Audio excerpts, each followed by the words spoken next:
ba? Hafal ke? Kali pajo buku bunga? Kali. Baik. Kuronyo, tanyo akan sama-sama dah saksikan penampilan dari Okey, Kuronyo, tanyo akan sama-sama dah saksikan acara sedati yang ditampilkan oleh abang-abang Gelah Limau. Gelah padu? Gelah padu? Okey, tampilan ini mari sama-sama dah saksikan. Adik-adik dan abang-abang baik karu-karu ber? Okey, kepada penampilan Gelah Limau, anak agam Gelah Limau dipersilahkan.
Assalamualaikum abang pupun.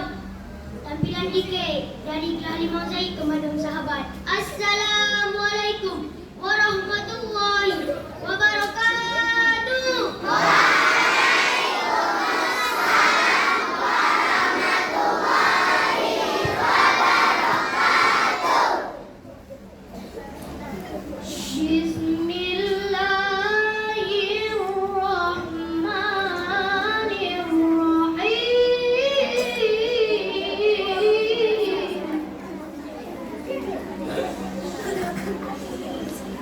Ya Rasulullah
Kamu, wassalamualaikum warahmatullahi wabarakatuh.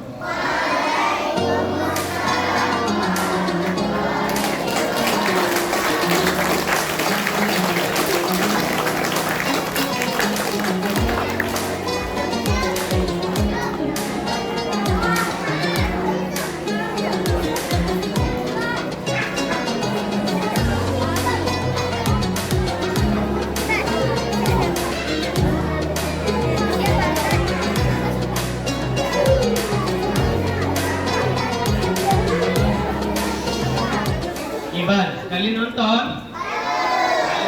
Apa kira-kira yang ditampilkan ya abang-abang yang lima?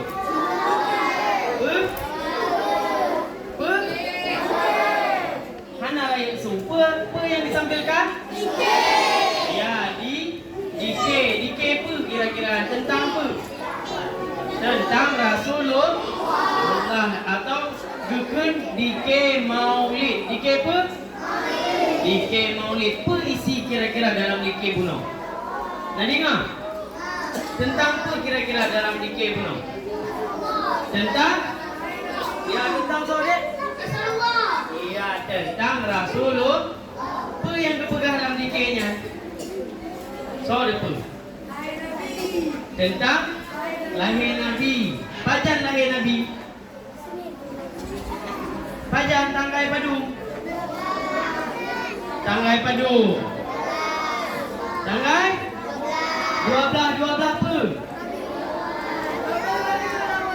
12 apa?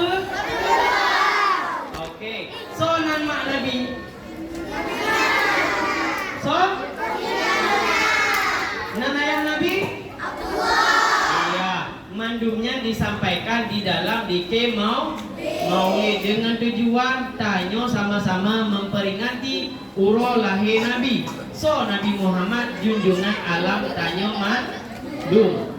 mandum orang Islam.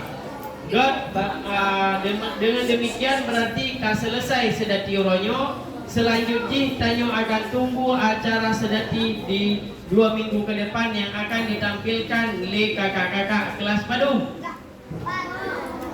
Lah Padung? Lah 5 belah 6. Lah 6 nilai. Kakak-kakak lah 6 nilai. Kakak-kakak bersiap ber? Okey. Demikian berarti semua mandum anemit kaji tamang dalam gelah. Assalamualaikum warahmatullahi wabarakatuh.